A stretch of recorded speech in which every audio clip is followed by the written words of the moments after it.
When a homeless man approached Barron Trump asking for just $1, no one expected what would happen next. What started as a simple act of kindness would spark a national movement, reunite a broken family, and change lives forever. The city's heartbeat was relentless.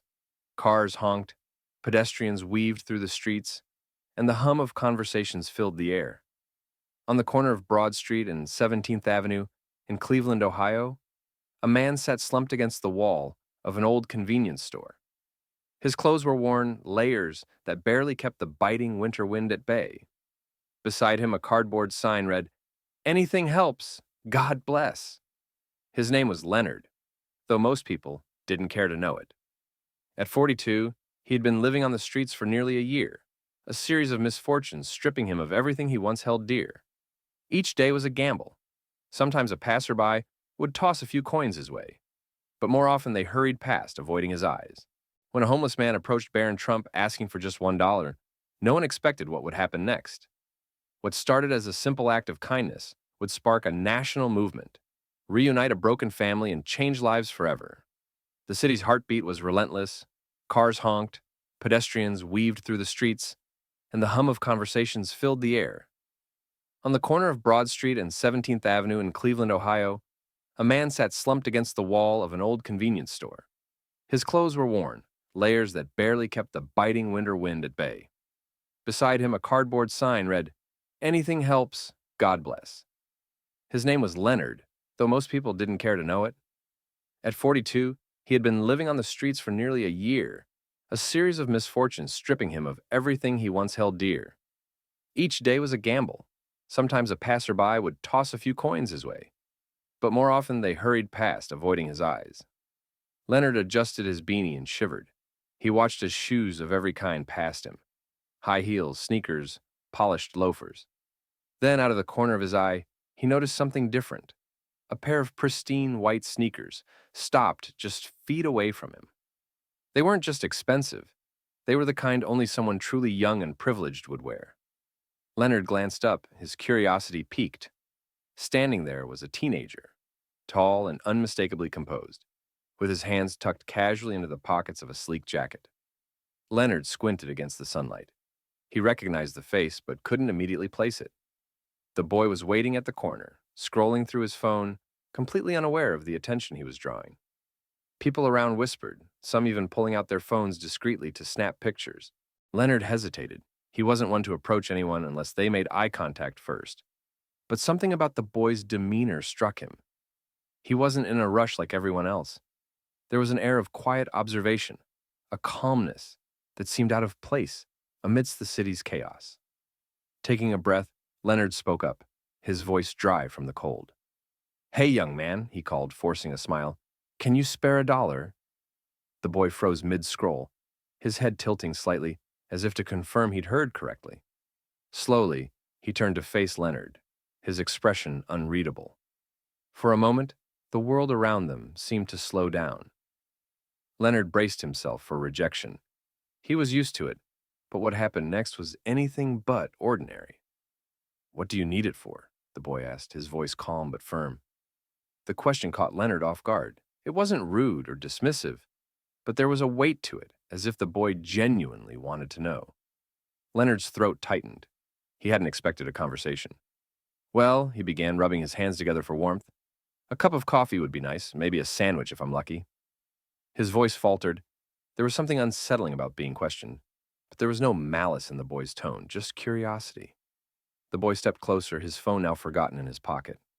Leonard could feel the stares of others, the silent judgment of people wondering why someone like this kid would waste his time on a man like him. Leonard wanted to shrink away, to avoid the embarrassment, but the boy's gaze held him there. "What's your name?" the boy asked. "Leonard," he replied, his voice barely above a whisper. The boy nodded slightly, his brow furrowing as if he were processing something far beyond the moment. "I'm Barron," he said simply. There was no arrogance, no sense of self-importance in his introduction, just an unexpected sincerity. The hum of the city returned, but something in that exchange was different. The air between them felt charged, as if this brief moment would lead to something far greater. Leonard shifted uneasily on the cold pavement, unsure how to respond. Barron's presence was unlike anything he had encountered before. Most people ignored him, averted their gaze, or tossed loose change in his direction without so much as a word. But here was this young man, not just stopping, but actually talking to him as if he were an equal. Barron crouched down to meet Leonard at eye level. The move startled Leonard. No one had ever done that before. "How long have you been out here?" Barron asked, his tone calm but direct. Leonard hesitated. Sharing his story wasn't something he usually did. People didn't care about the why, only the spectacle of his misfortune. But there was something disarming about Barron's demeanor. "Almost a year now," Leonard admitted. "Lost my job after the plant shut down. Then my health took a turn. Couldn't keep up with rent," he paused, swallowing the lump in his throat. "It's been downhill ever since." Barron listened intently, his eyes narrowing slightly, not out of judgment but focus. It was a look Leonard wasn't used to, a mix of curiosity and concern, as if the teenager were piecing together a puzzle in his mind. Leonard noticed the quiet tension growing among the crowd around them. People were watching, whispering, some even paused, their curiosity piqued by the unusual sight of the young Trump heir crouched on the sidewalk beside a homeless man. "What about family?" Barron asked. Leonard's jaw tightened and he shook his head. "Don't have much of that anymore. My folks passed years ago, my brother. Well, we haven't talked in ages," he chuckled bitterly. "Not much left to lose when you've already lost it all." Barron was quiet for a moment, as if weighing Leonard's words carefully. Then, without breaking eye contact, he reached into his pocket. Leonard's pulse quickened. He had asked for $1, just one. But Barron's movements suggested something different. When his hand emerged, he wasn't holding a single bill, but a crisp $100 note. The sight made Leonard blink in disbelief. "Here," Barron said, extending the bill toward him. "This should cover more than coffee." Leonard stared at the money, stunned. For a moment, he couldn't move. It wasn't just the amount, it was the gesture itself. "Are you serious?" Leonard finally managed to ask, his voice cracking. "Why would you do that?" Barron shrugged lightly. "Because I can." The simplicity of his answer left Leonard speechless. But before he could respond, Barron leaned in a little closer. "But listen," he added, his voice dropping to a softer tone.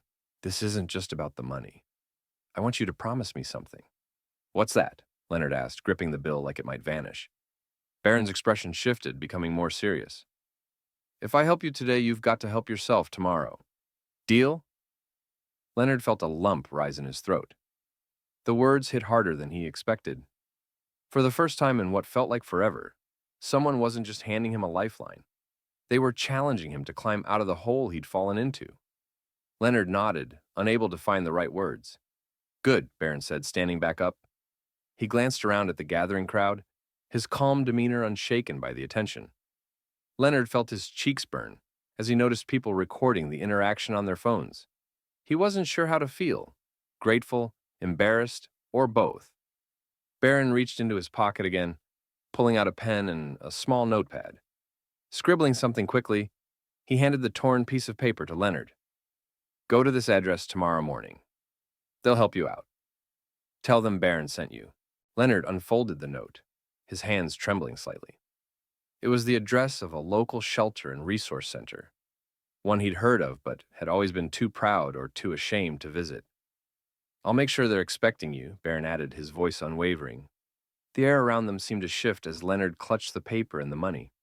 It wasn't just kindness, it was hope, a fragile, flickering light in a world that had long been dark. And somehow Leonard knew this was only the beginning. Leonard sat there staring at the $100 bill and the note in his hands, as if they were alien objects. His mind raced, caught between disbelief and cautious hope. Barron didn't leave immediately. Instead, he stood there, watching Leonard with an intensity that felt almost unnerving. It was clear he wasn't just offering a handout. He was waiting for something, perhaps an acknowledgement or a commitment. Leonard cleared his throat, his voice shaky. Why do you care? You don't know me." Barron tilted his head slightly, his lips forming a faint smile. "Because everyone has a story, Leonard. Yours just hasn't been told yet." He paused, glancing at the crowd beginning to gather. "And honestly, if I'm in a position to do something good, why wouldn't I?" Leonard was taken aback. He'd heard plenty of empty words over the years, but Barron's tone carried a weight that felt genuine. Still, skepticism gnawed at him. "You don't owe me anything," Leonard said, his voice firmer now. "I've been out here long enough to know people don't just stop to help without expecting something in return." Barron crouched down again, leveling his gaze with Leonard's. "I don't expect anything, but I do believe that small actions can lead to something bigger." He gestured to the note in Leonard's hand. "That place, they've got resources, job programs, counseling, whatever you might need. All I'm asking is that you show up." Leonard swallowed hard, feeling a lump in his throat. He glanced at the note again, the address scribbled in neat handwriting. He wanted to believe this was real, but years of disappointment had hardened him. And what if I can't do it? What if I screw it up? Barron smiled faintly, shaking his head. "Everyone screws up, Leonard. But giving up, that's the only way you lose." His words were simple, but they landed with a force Leonard wasn't prepared for. For a moment, the noise of the city seemed to fade, and all he could hear was the quiet conviction in the teenager's voice. The crowd around them had grown thicker, and phones were now openly pointed in their direction. Someone murmured, "Is that Barron Trump?" Leonard glanced nervously at the growing attention. He wasn't used to being in the spotlight, and the weight of so many eyes on him felt suffocating. Barron seemed unfazed. If anything, he seemed to thrive under the pressure, his calm demeanor contrasting sharply with Leonard's unease. "Ignore them," Barron said softly, as if reading Leonard's mind.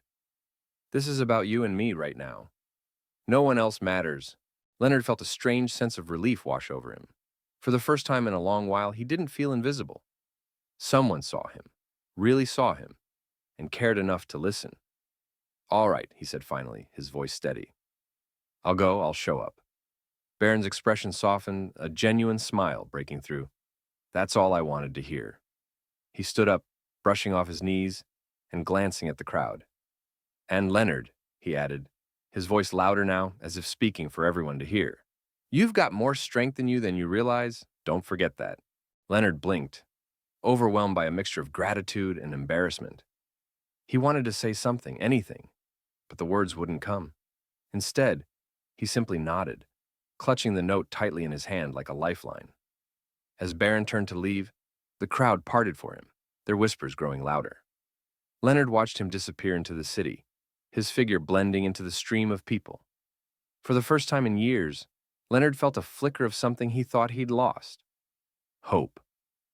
And as he looked at the note again, he realized this was the first step toward reclaiming his life. The next morning, Leonard stood outside the address Barron had given him.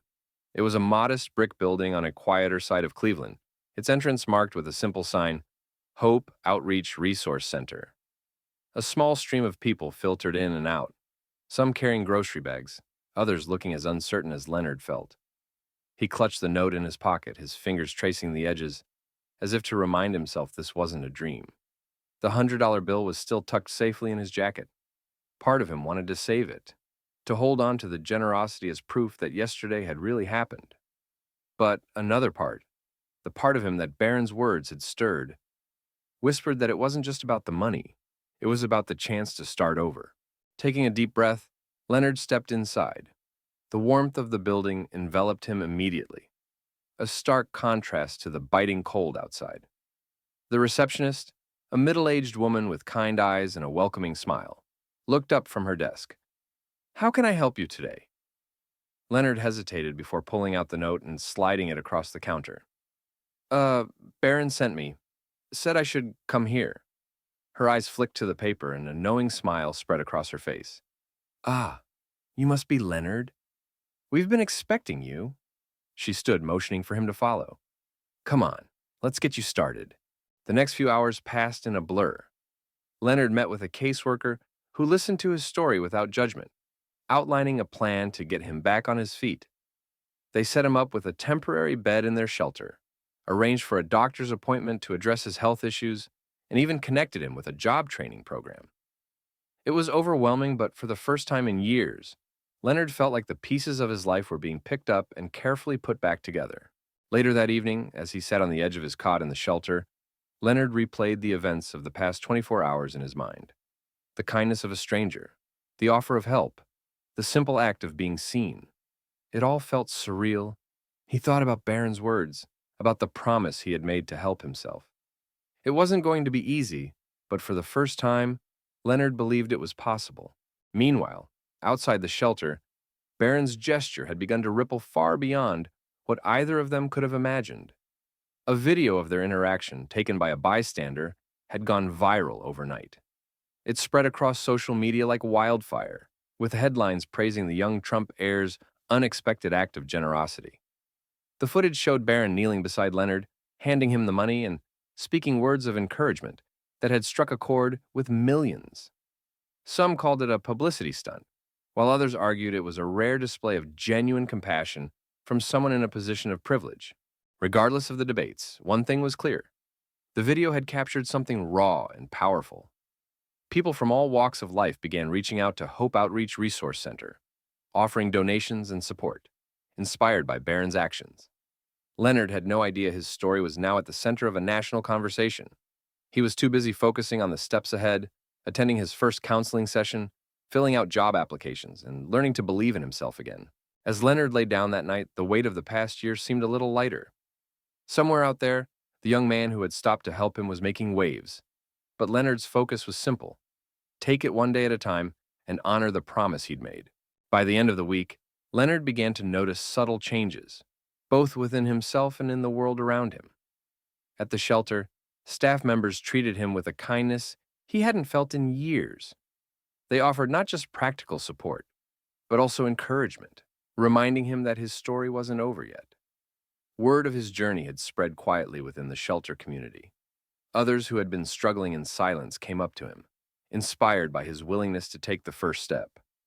"If you can do it, maybe I can too," one man had said, giving Leonard a pat on the back. The gesture, simple as it was, filled Leonard with an unfamiliar sense of pride. Outside the shelter, however, Leonard's story was no longer quiet. The video of his interaction with Barron Trump had exploded across social media, racking up millions of views in just a few days. News outlets picked up the story, dissecting every detail. Commentators debated whether Barron's actions were genuine or performative, while viewers around the country shared their thoughts online. "Privilege with a purpose," one tweet read. "This is how you use it for good," another user posted. "It's sad that kindness like this is so rare it shocks us. But kudos to Barron for showing us it's possible." Leonard learned about the attention when a staff member at the shelter showed him the video. Watching himself on screen, Leonard felt a strange mix of emotions: embarrassment, gratitude, and something he couldn't quite name. He barely recognized the man in the video. The hollow eyes, the defeated posture. It was a reminder of how far he'd fallen, and perhaps how far he could rise. Meanwhile, Barron stayed silent about the growing buzz. He refused interviews, avoided public statements, and ignored the online noise. To him, this wasn't about basking in praise. It was about Leonard. Behind the scenes, Barron quietly ensured that the shelter received substantial donations, enough to expand its programs and help even more people like Leonard. The video sparked a larger movement. People across the country began sharing their own acts of kindness, tagging them with hashtags like Kindness Challenge and Pay It Forward.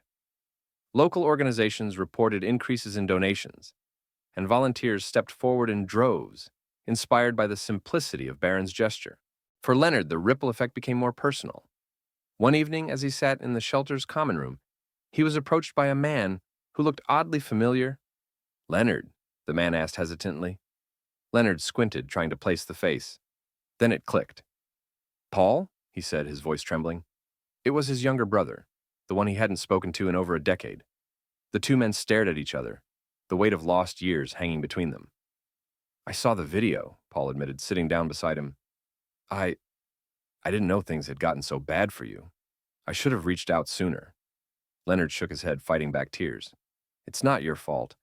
I didn't exactly make it easy for anyone to find me." Paul placed a hand on Leonard's shoulder.